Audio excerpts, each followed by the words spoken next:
Today's episode is proudly sponsored by Pyxis Lab, the leading manufacturer of inline and handheld monitoring technology for the water treatment industry. Are you tired of the fouling issues and maintenance requirements that come with using a standard DPD wet chemistry chlorine analyzer? Introducing the Pyxis OxyPanel Plus, a non-wet chemical oxidizer and pH analyzer with an auto-brushing reservoir that gets you the results you need in the most challenging of applications. No more electrolyte solutions, membrane gels, or reagents. Simply replace the electrode head assembly. However, you're not even going to have to do that very often, as the head assembly offers a 2-year lifespan. The single sensor platform is sure to impress with a touchscreen display, ultrasonic flow meter, and advanced compensating algorithms.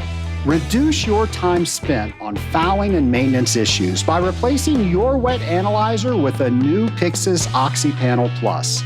Have an application? Pyxis has a solution. Go to scalinguph2o.com/Pyxis to find out more. Once again, that's scalinguph2o.com/Pyxis, Pyxis. Pyxis, because water professionals deserve better.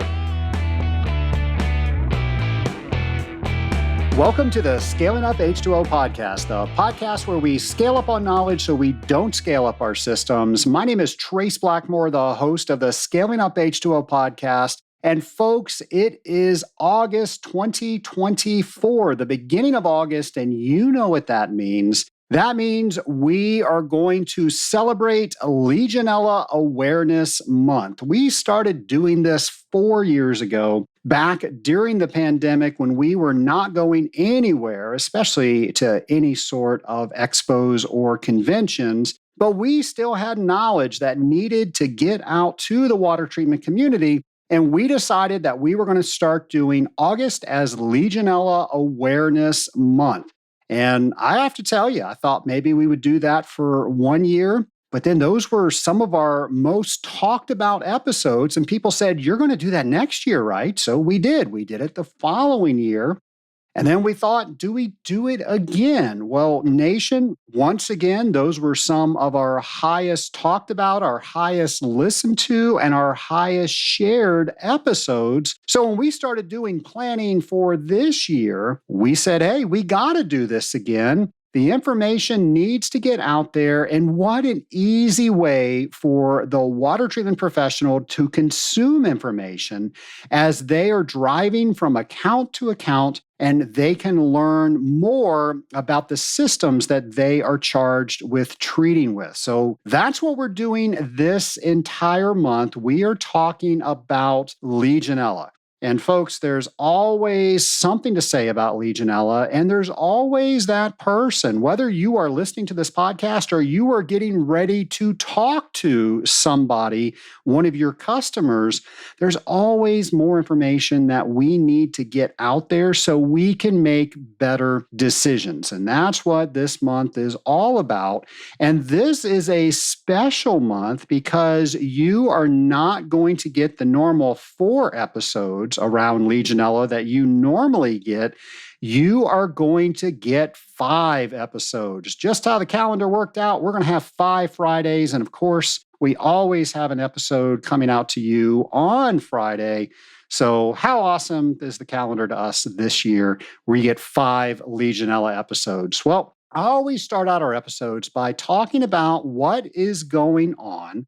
And I want to make sure you know what's going on so you can put things into your calendar. And if you ever miss anything that I say on the podcast, you can always go to scalinguph2o.com, go over to our events section, and we will have everything that we know that is happening in the water industry. So we're going to start out with the Global Water Expo, which is taking place September 9th through 11th in Saudi Arabia. We're going to have all of this information for you. This is a 3-day expo on insights and trends and technologies and best practices all around the water sector. So we'll have that information for you. Also, the Environmental Operators Certification Program is having their hybrid conference September 9th through 11th in Vancouver, British Columbia. We'll have all of this information for you. However, this might sound familiar because our friend Colton Solanke on episode 355, president of the Environmental Operator Certification Program, shared this conference with us. So if you want to learn more about that, listen to episode 355, but also check out our events page.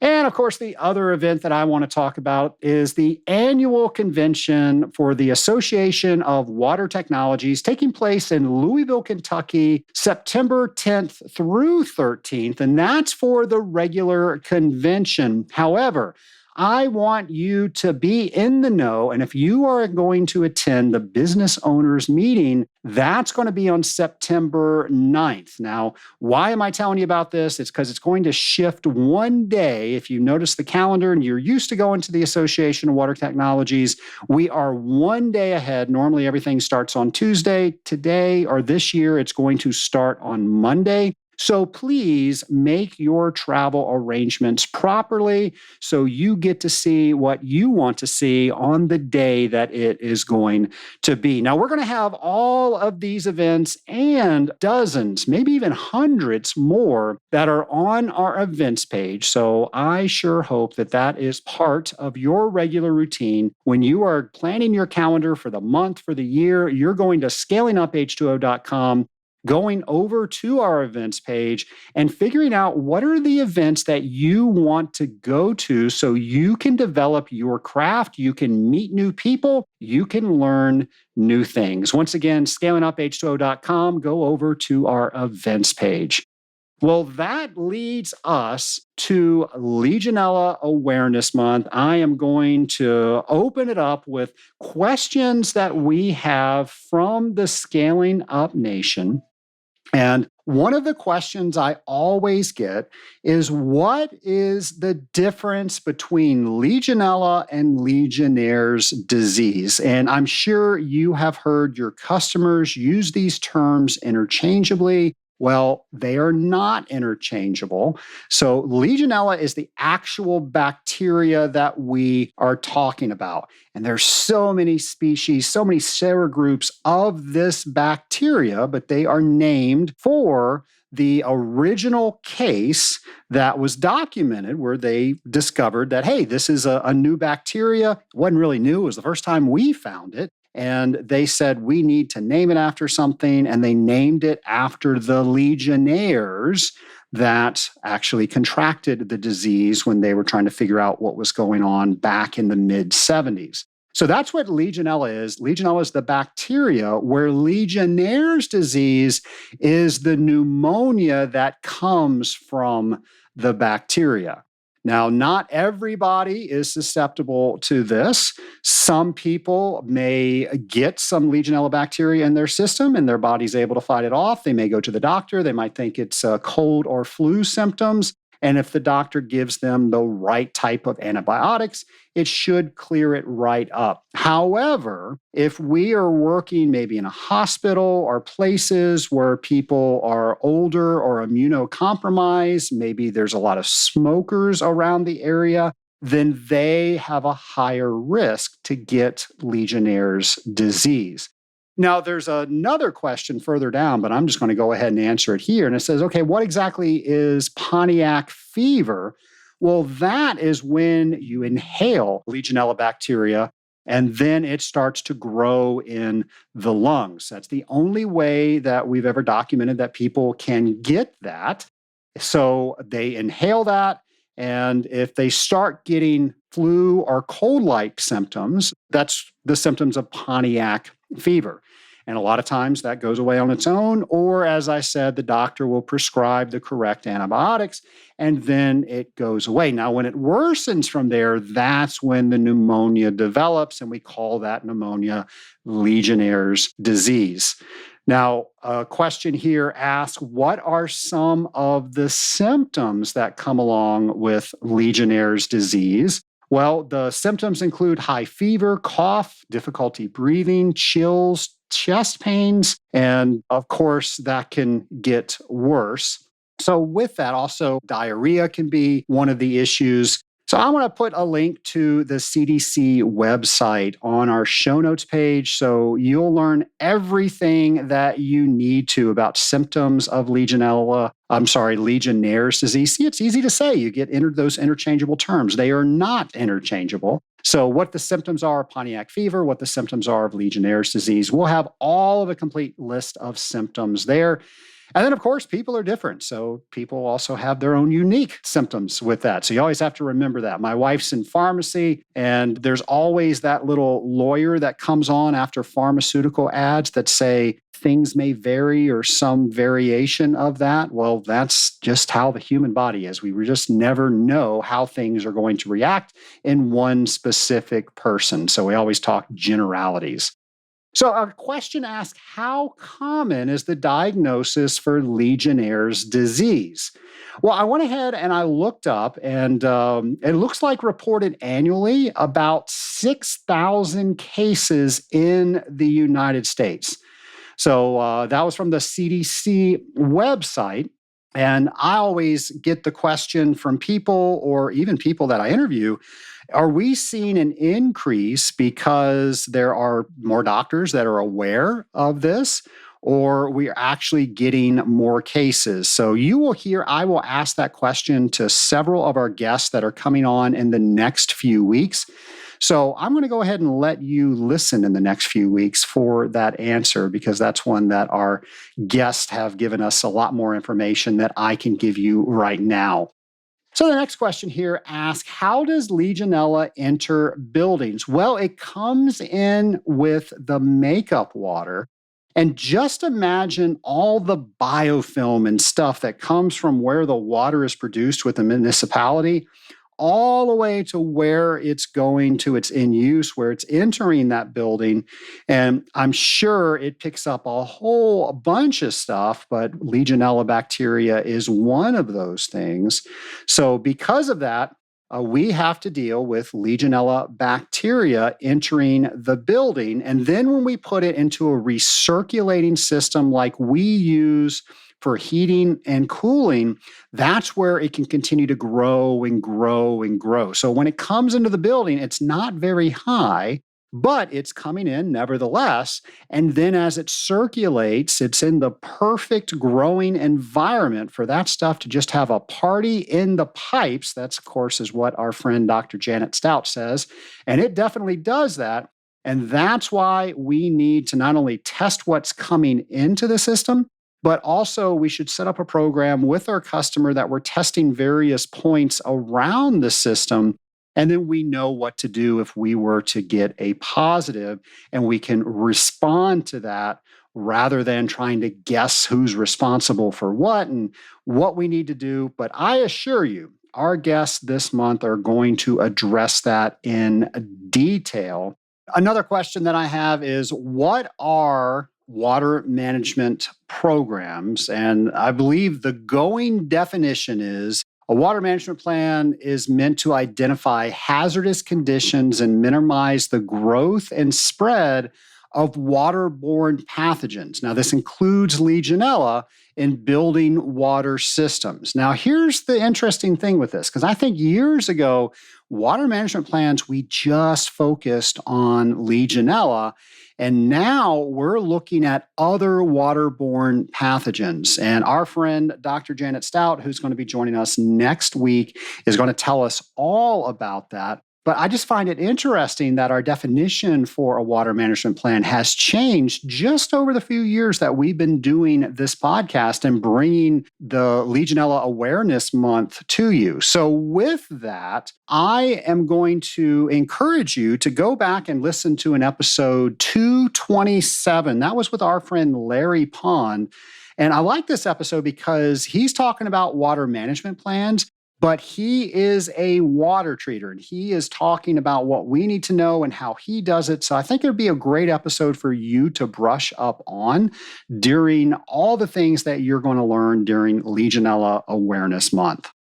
Here we go. Here's another question. A listener writes in that they have never been asked by a customer about Legionella due diligence. Well, I'm going to say wow to that, because that is unusual. Normally, this is what happens.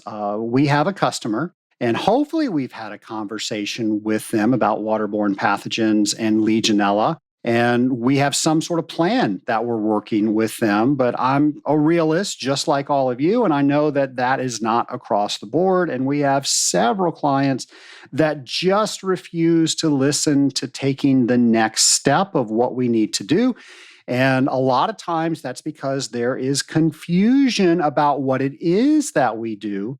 And we are industrial water treaters. What that means is we take water as a heat transfer medium and we treat it so it is better for the equipment that it is in. It can transfer heat better. The equipment does not deteriorate quicker than it should. That is our job. Legionella is an add-on to that. It's not our base job. And I think that's critical for all of us to understand, but that's not saying we need to ignore it. That's just saying that that is not our base job. Our base job is to deal with corrosion excessively happening in the system, scaling happening in the system, having fouling, dirt and debris in the system. And then here's the one that gets confusing: control of general microbial fouling. And a customer might read that or hear this podcast and say, see right there, that means a water management plan. That means the elimination of all Legionella bacteria ever in my systems. And that's not what that means.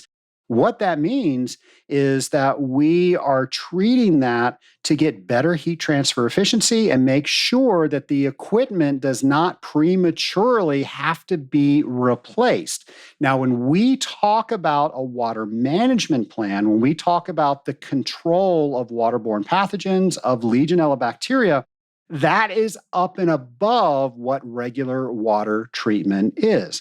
And I hope this is how you have that conversation, because now it allows you to have the conversation that you want to do these things. You want to educate the customer. You want to help the customer help their tenants or whoever is in that space. So now you can set that up that it's good practice for us to have something that deals with waterborne pathogens. That is a water management plan. And specifically, we're going to talk about Legionella right now. And these are the things that other clients have done around Legionella. But I can't do these things for you.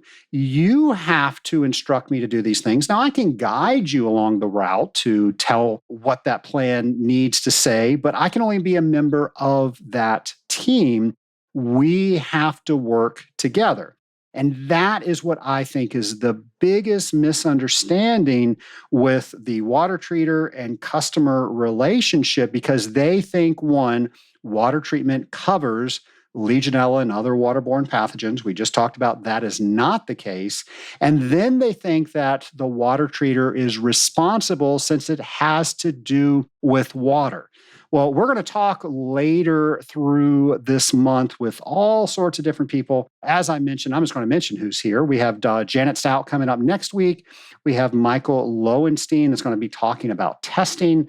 Of course, our friend Alberto Camasi, he is going to be talking to us about how we can remediate systems that have Legionella positives in them that are over a certain amount. And then Lorraine Huckler, who visited us earlier in the year, she's going to come back on the last week of the month, and she's going to tell us about some things that she was doing. So you're going to get a whole array of information about what's going on when we're talking about waterborne pathogens and Legionella. But specifically with that customer, they need to understand that we all have to work together. And as I'm saying this, I know you have that one customer that says every December, every August, whatever it is, we have to do a Legionella test to check the box. And you probably do that because they ask you to do that. Well, nation, that's not really giving you a lot of data. And what if it's positive? What do you do? If all you're doing is checking once a year and that customer really doesn't understand what that data is, there's not enough data to understand it, honestly. So I love, at a minimum, to encourage people to test every season, so maybe every quarter. And then if there is an issue, maybe we do find a positive of a certain level. Whatever that level is, now our plan dictates what we are supposed to do. Because here's what happens. Let's say that customer that says every August you're going to be doing a Legionella test.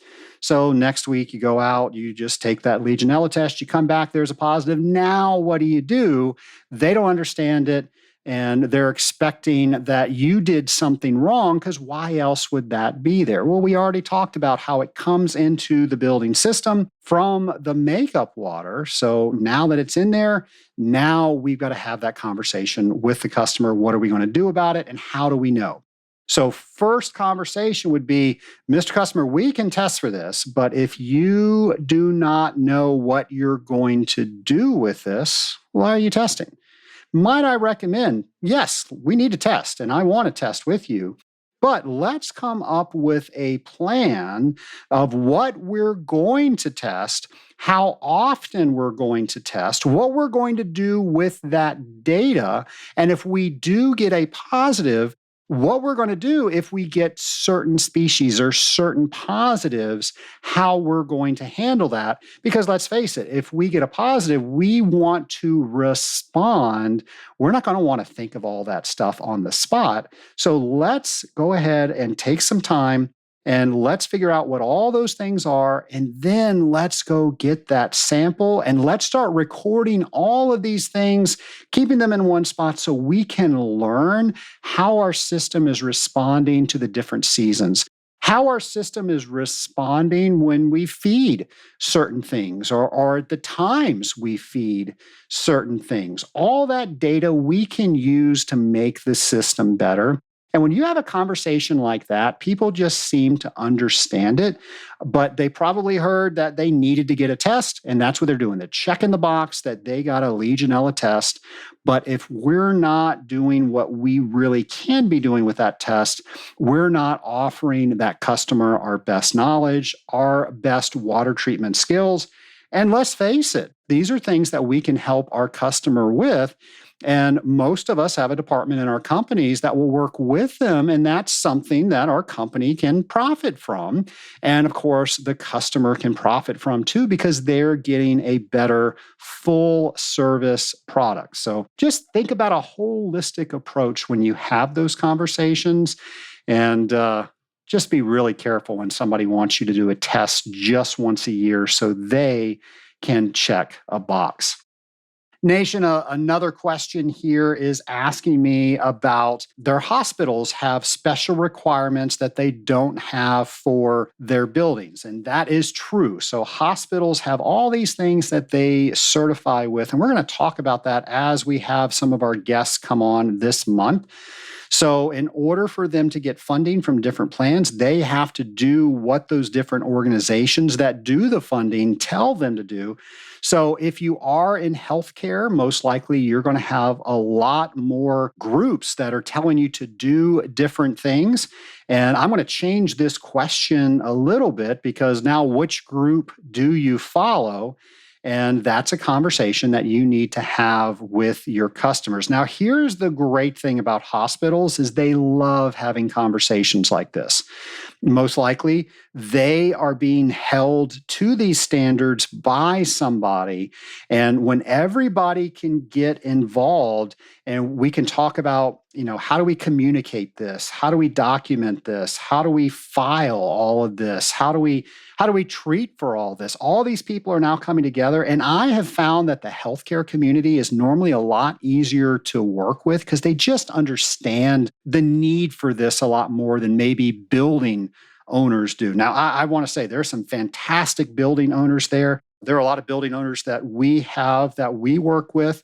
And in Atlanta, in the state of Georgia, there is no mandate, there's no law that people have to do things for water management programs, but there are building owners that are doing that because they know it's the right thing to do. And I applaud all the listeners out there that are doing that. So I'm hoping we get more. I'm hoping maybe you can share this podcast, maybe with the customer that you're having a difficult time having them understand what your responsibilities are, what their responsibilities are, and then how do we responsibly move past that and make sure everybody has the information they need so we can do the thing for the best for everybody that's around us, everybody that could be affected by going into that building or working near where that cooling tower could possibly discharge.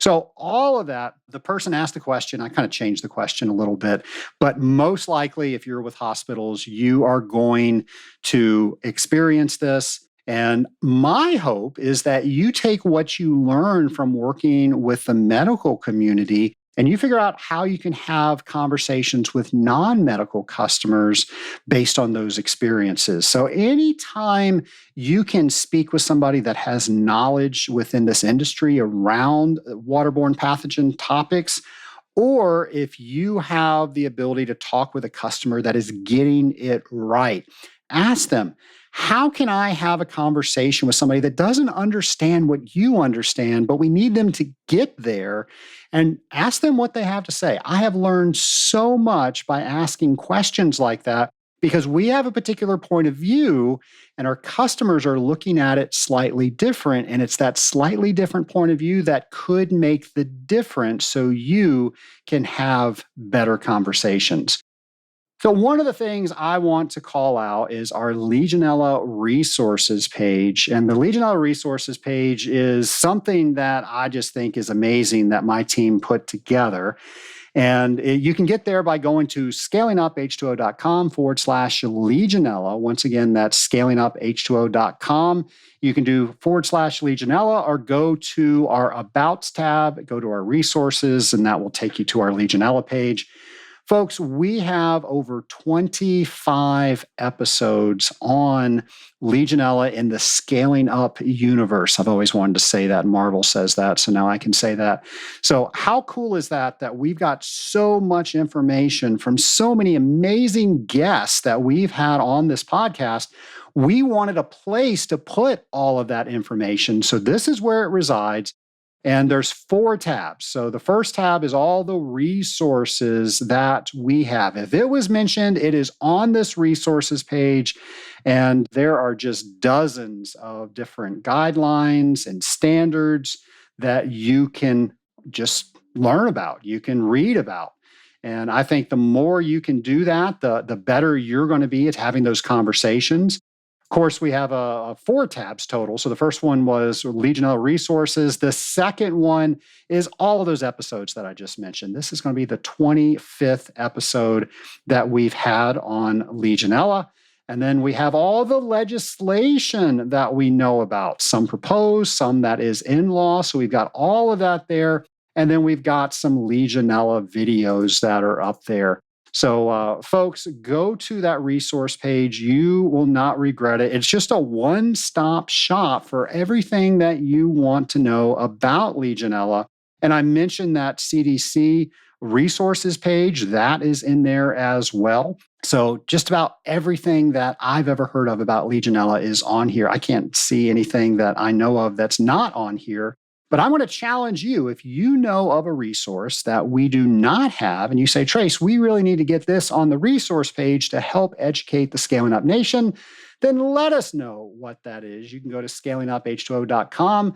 While you're on that webpage, go over to our show ideas page. Let us know what that is, and we will get that updated.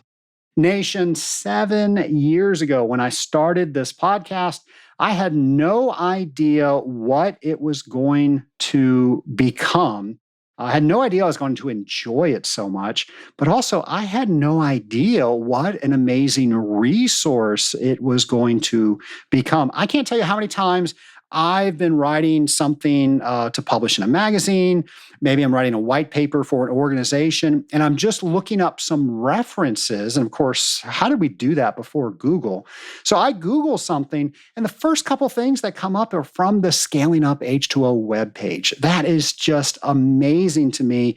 And I hear from Nation members all the time that you are using the Scaling Up H2O webpage and the podcast to not only educate yourselves, but educate other people in the company and your customers. So Nation, that was the goal. The goal was, when we started this so many years ago, to raise the bar in the industrial water treatment industry.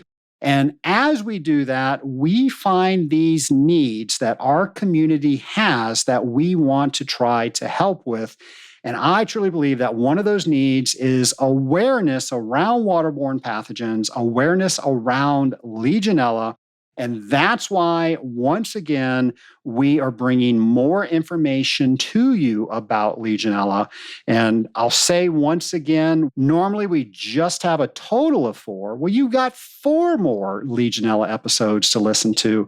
So I hope that you join us each and every Friday where we have a brand new episode around Legionella. And speaking of special events, mark your calendars for the first full week of October. And that first full week of October is going to be October 7th. That is when we are going to start celebrating Industrial Water Week. And of course, that is Pre-Treatment Monday, Boiler Tuesday, Cooling Wednesday, Wastewater Thursday, and Careers Friday. We're going to have a brand new episode each and every day during that week. And that is our official Industrial Water Week holiday. So I hope you start planning now. It's just something fun to do with your peers that's up and above the regular day-to-day that we normally do, that we can celebrate being in the best job in the world. And the person that is responsible for that holiday is our friend James McDonald. And James, of course, is such a tremendous contributor to this podcast and all things industrial water treatment. And here he is with a brand new episode of Drop by Drop with James.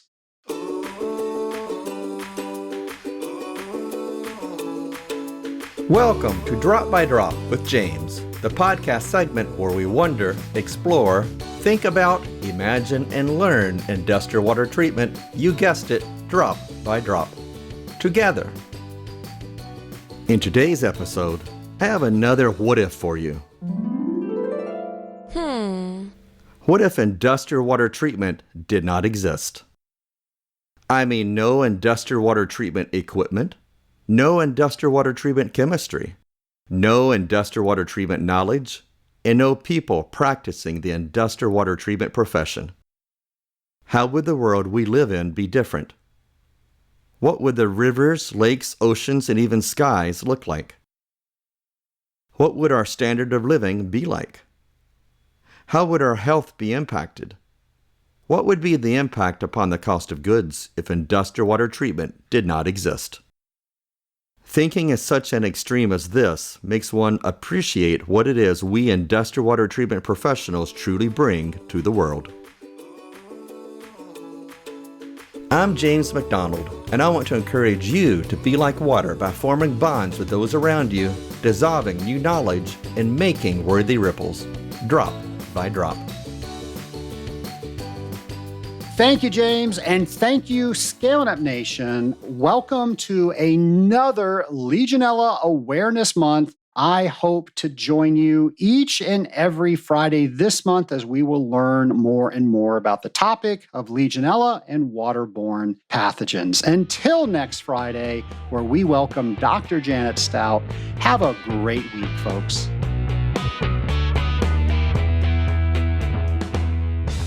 Preparing for the CWT exam is intimidating. I'm here to help. Our team at Scaling Up H2O Academy has put together the CWT Practice Exam course filled with over 130 videos to help you feel confident in studying as you prepare to take the Certified Water Technologist exam. You've got this. Visit scalinguph2o.com/CWT prep to purchase the CWT practice exam course.